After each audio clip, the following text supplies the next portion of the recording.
سلام، اسم من پرینازه و به کانال یوتیوب من خیلی خوش اومدین. خواستم که حالا قبل از اینکه ویدیو بعدیمو آپلود بکنم یه بیوگرافی از خودم بدم و اینکه اصلا بگم من کیم، چیم، کجام، دارم چی کار میکنم. خب اسمم که گفتم پرینازه و اینکه 30 سالمه، در آستانه 31 سالگی هستم. 2 سال پیش برای کارشناسی ارشد برای سوئد اقدام کردم و اومدم سوئد و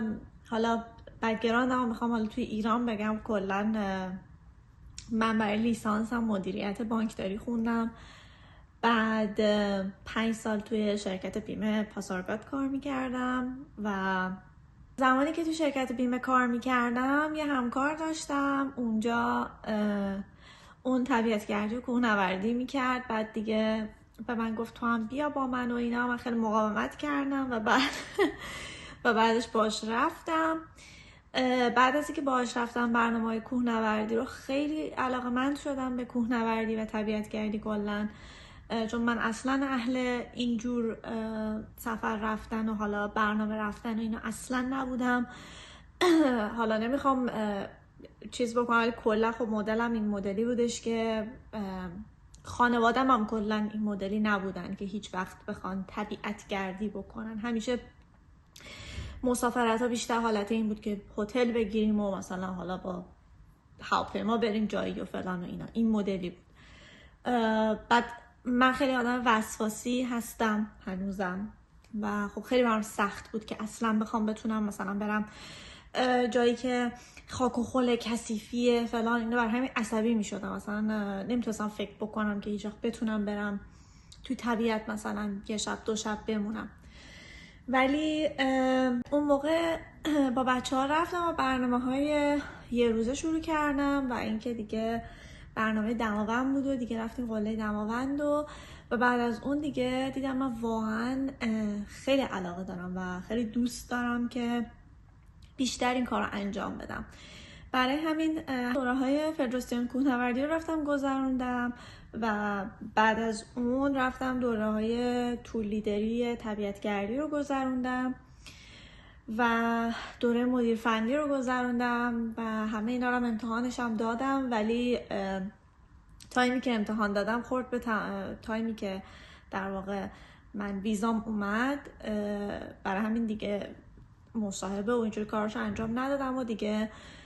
کارتم هم نگرفتم، چون اعتقاد داشتم که کارت تور لیدری ایران به درد من نمیخوره. هر چقدر هم که هر کسی بگه که بین المللیه و از اینجور چیزا، باز هم به نظر من هیچ ارزشی نداشت. برای همین اصلا پیگیریشو نکردم. امتحانو دادم و تموم شد و بعد اینکه خب من خیلی سال بودش که دنبال این بودم که مهاجرت بکنم، ولی همیشه انگار راه اشتباه رو میرفتم و انگار ته دلم یه چیزی درست نبود و همیشه هم یه چیزی میشد که نمیشد که من اون راه رو برم و اون مهاجرت انگار مسیرش اوکی نمیشد. و این خیلی جالبه به خاطر اینکه من میخواستم خب تحصیلی اقدام بکنم، چون لیسانسمو که داشتم میخواستم حتما برای ارشد اقدام بکنم، چون خب مهاجرت تحصیلی واقعا راحت ترین راهه اساسا من باز و اینکه خب شما خیلی همین که یه مدرک رو از یه کشوری داشته باشی، این خارج از ایران، حالا توی اروپا یا آمریکا کانادا داشته باشی، خب راحت ترم برات کار پیدا میشه. و این موضوع رو حالا بعدا بهش اشاره میکنم چون خیلی پوینت مهمیه. و اینکه آره انگار نمیشد، هر دفعه که میخواستم که بشه نمیشد و چند بار من اومدم برای رشته هایی که مربوط به رشته ای بودش که لیسانس خونده بودم، مثلا مثل همون بانکداری و اینا، فایننس و مالی و اینا، برم سمتش و نشد و خیلی خوشحالم که نشد، چون اصلا رشته مورد علاقه من نبود و خیلی باش حال نمی کردم. و توی اون تایمی که داشتم دوره‌های طبیعتگردی رو میگذروندم، خب من خیلی برنامه اینا زیاد میرفتم و اصلا کلا خیلی علاقه‌مند شده بودم به حوزه گردشگری و طبیعتگردی. و برادرم گفتش که خب تو که حالا انقدر علاقه داری بیا، این رشته ها هست، این دانشگاه ها هست، مثلا میتونی بیای و مثلا که بخوای به ارشد بخونی. برادر من فنلانده و من حالا اینجا رو من فلش بک بزنم که خب من چند بار 4-5 باری فنلاند رفته بودم و چون اونجا رفته بودم و سوئد هم اومده بودم، حالا سوئد که من بیشتر یعنی استکهلم رفته بودم و جای دیگهش اصلا نرفته بودم و آره اون موقع ها سفر کردنمون شهری بود، یعنی فکر می‌کردیم هر جا که شهر از شهر بزرگ هست و پایتخت هست باید بریم بگردیم، هیچ جای دیگه ارزش رفتن نداره. ولی خب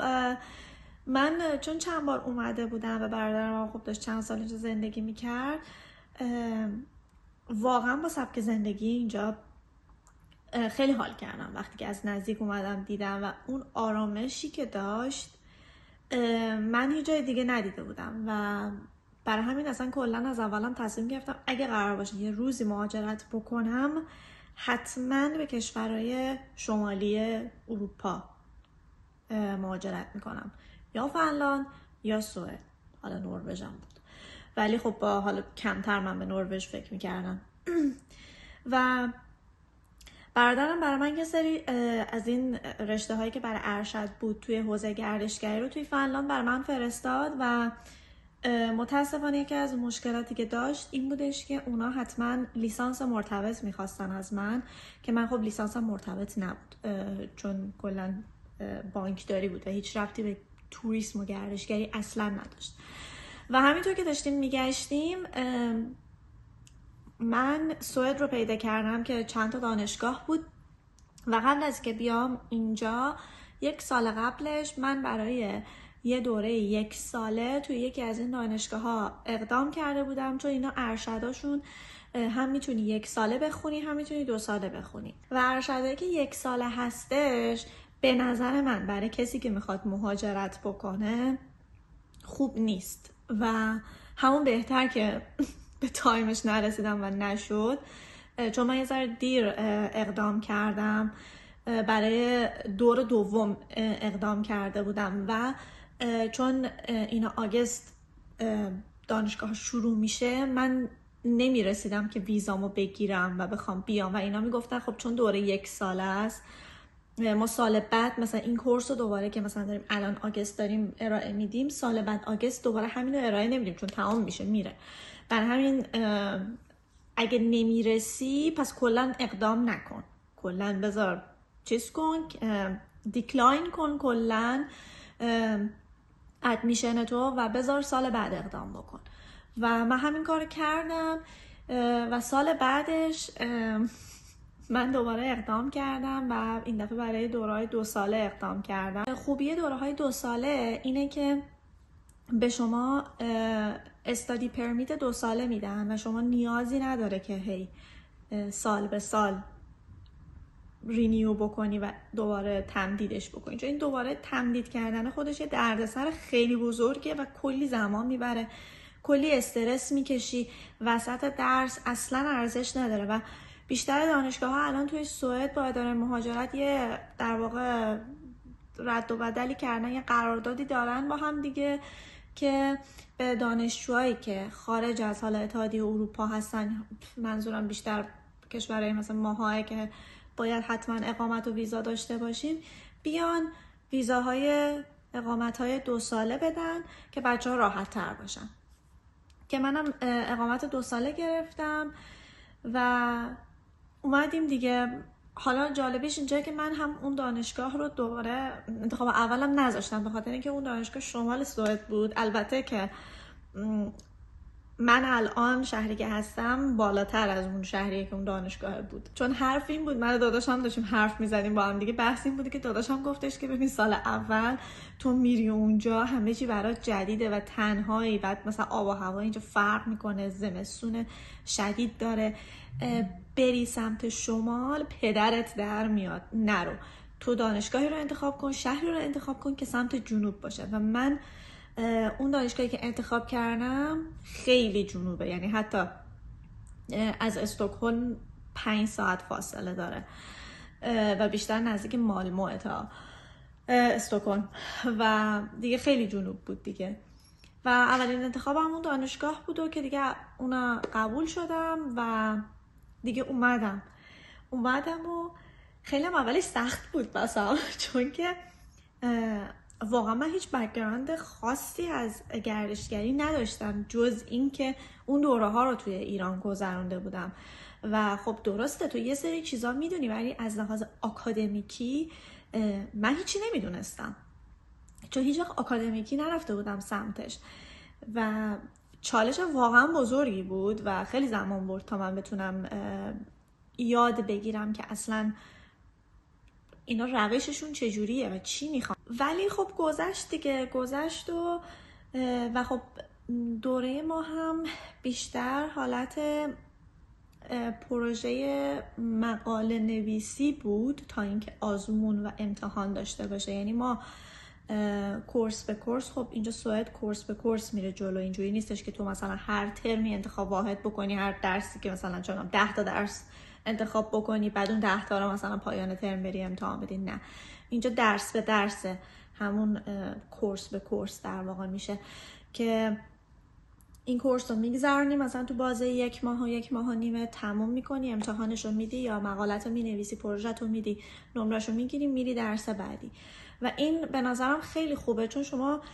تمرکزت فقط روی یه درسه و باعث میشه که تو 100 تا چیز رو با هم دیگه نخونی و همه رو با هم قاطی بکنی و این خیلی خوبه.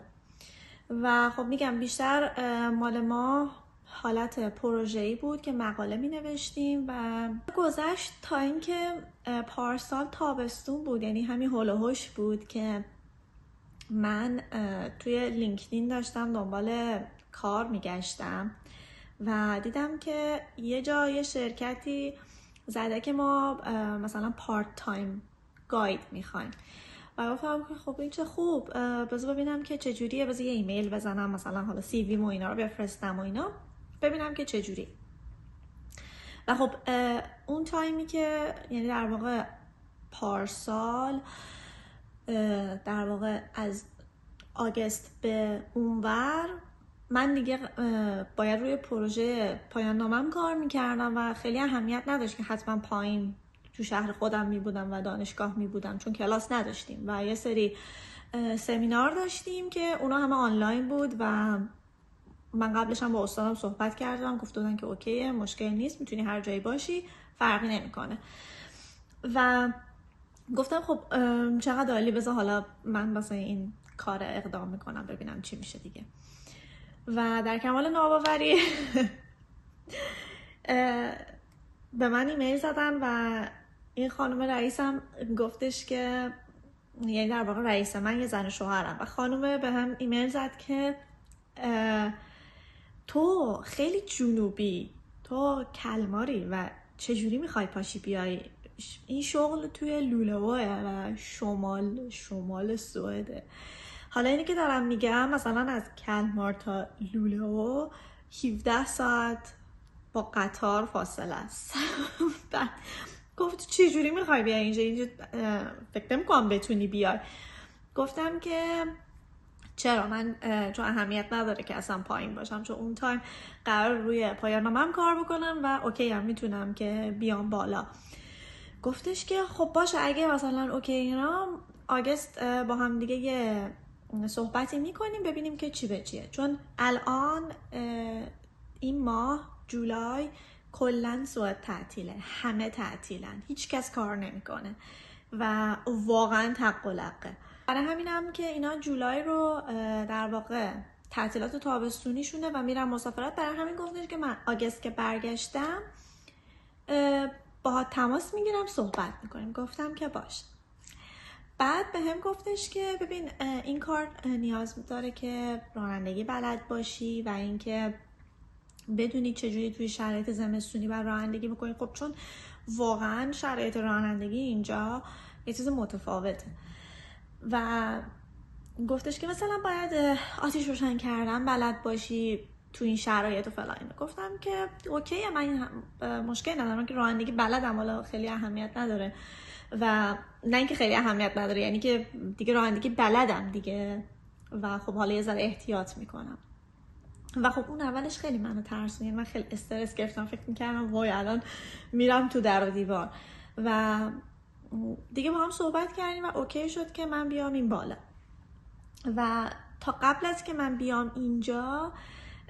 من رفتم دوره های رانندگیمو اینجا دیدم دوباره از اول، یعنی همه کلاس‌ها رو رفتم دوباره از اول ثبت نام کردم و کلا پروسه گواهینامه گرفتن اینجا یه پروسه خیلی طولانیه و خیلی هزینه بره، ولی من گواهینامه ایرانم هم نداشتم با خودم، چون گواهینامه ایرانم هم باطل شده بود دیگه، من اصلا دنبالش هم نرفتم. و کلا هم میگفتم اگرم قرار باشه من یه روزی بیام اینجا حتما گواهینامه رو دوباره از همینجا میگیرم. آره میخواستم دوره ها رو دوباره اینجا بگذرونم که رانندگی اینجا رو درست و اصولی از اول یاد بگیرم. برای همین من اون دوره ها رو رفتم قبل از اینکه بیام اینجا و خب خیلی هم همه ترسونده بودن که وای اینجا نمیدونم ساعت خیلی سخته، هر کسی به همین راحتی گواهینامه رو قبول نمیشه و اینکه چه میدونم من مثلا چند تا دوست داشتم اینجوری بودن که آره ما نمیدونم 200 دفعه آزمون مثلا شهری رو رد شدیم و فلان و اینا خیلی سخت کردن. منو میگه من کلی استرس، حالا تایمم نداشتم، گفتم بدبخت شدم اینا خیلی بدن فلان، در صورتی که اصلا اینجوری نبود. آره آزمون تئوریش خیلی سخت بود به خاطر اینکه خیلی سوالای پیچیده میپرسیدن که تو اینجوری بودی که اصلا خیلی گنگ بود سوالا. من دروغ نگم اونو دفعه اولش رو رد شدم، دفعه دوم قبول شدم، ولی آزمون شهری رو هم دفعه اول قبول شدم و واقعا هم اونجوری که اینا میگفتن سخته و اینا خیلی سخت گیرن، یعنی اینجوری که اینا به من میگفتن اینجوری بودش که آره اینا الکی بهت گیر میدن و الکی میندازن، در صورتی که اصلا اینجوری نبود. خیلی اوکی، خیلی عالی و گذروندیم، تموم شد. من گواهینامه‌مو گرفتم، اومدم این بالا از نوامبر اومدم این بالا که دیگه قرار شد که در واقع تور گاید باشیم. و این نکته رو اینجا بگم که اصلا اهمیت نداشت که من کارت تور لیدری نداشتم. اینجا شما یک سری جا هست که باید در واقع کارت تور لیدری داشته باشی و تور لیدر رسمی باشی، مثلا جاهایی که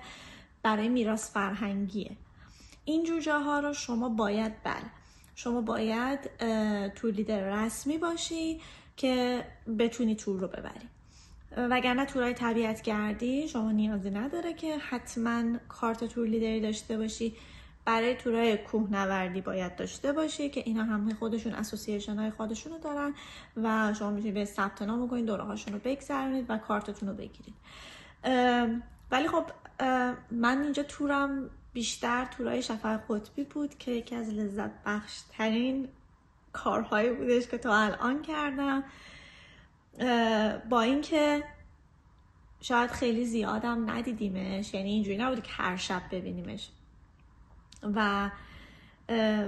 اینجا زمستون یه مدل خاصیه، کلن حال هوای زمستون اینجا خیلی قشنگه چون همه جا یک دست برف، بعد برف با چه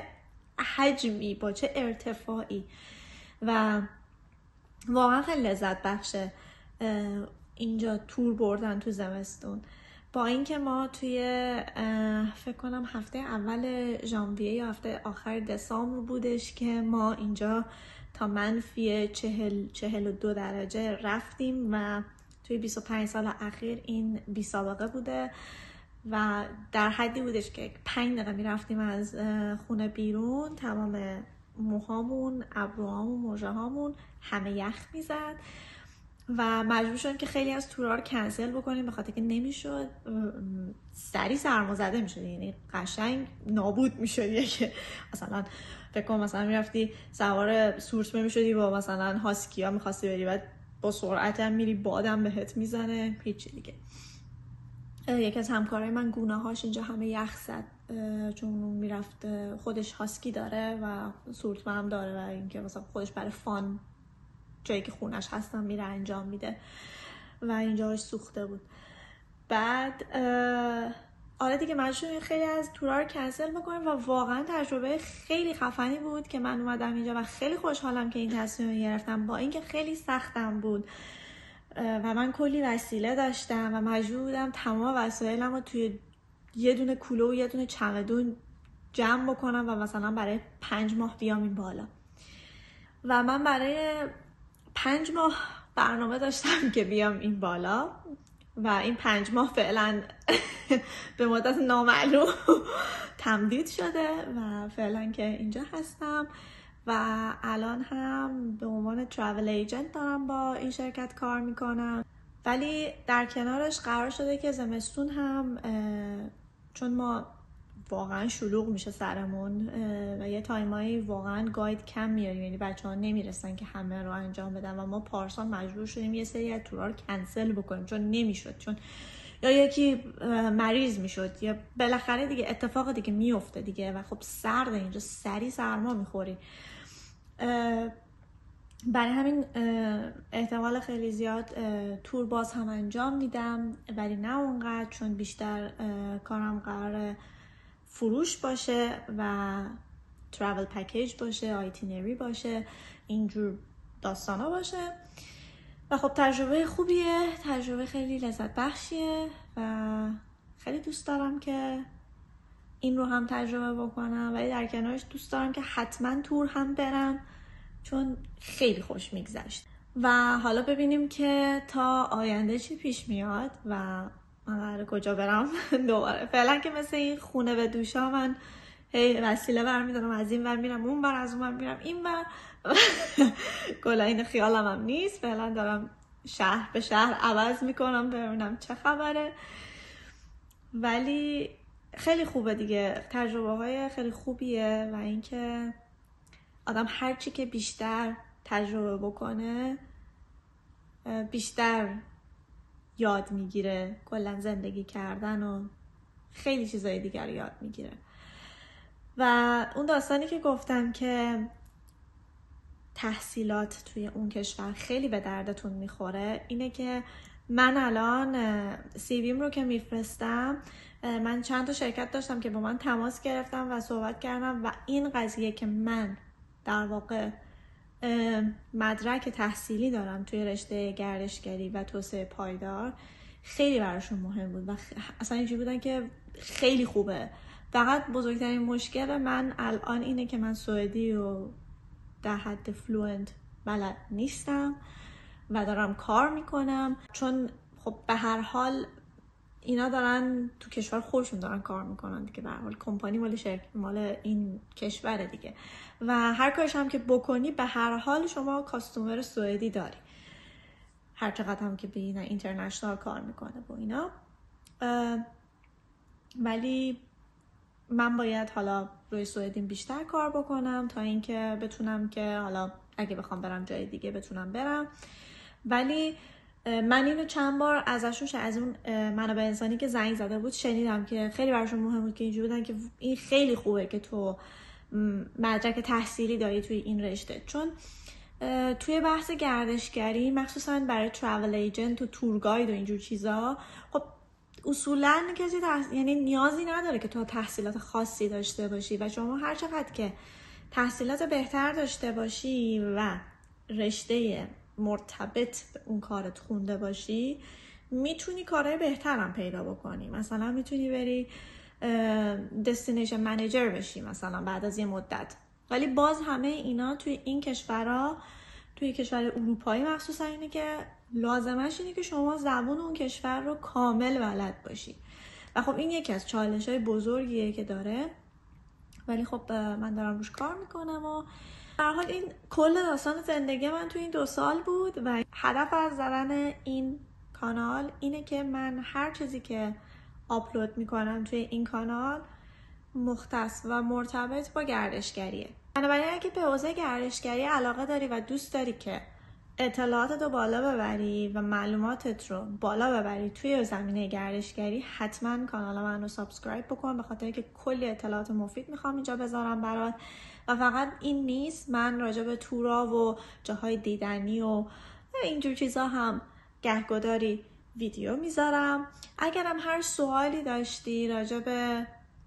مهاجرت تحصیلی سوئد و اینکه چجوری اصلا اینجا کار پیدا میشه یا هر چیز دیگه ای میتونی برام بنویسی اینجا و من در حد توانم و در حد معلوماتم حتما جواب میدم. اگر ببینم یه سری از سوالا یه سری از چیزا خواسته ها در واقع زیاد باشه حتما راجبش ویدیو میسازم. خب این بود تمام چیزایی که من میخواستم بهتون بگم و اینکه لایک و ساب یادتون نره. ماچ بهتون. فعلا بای بای.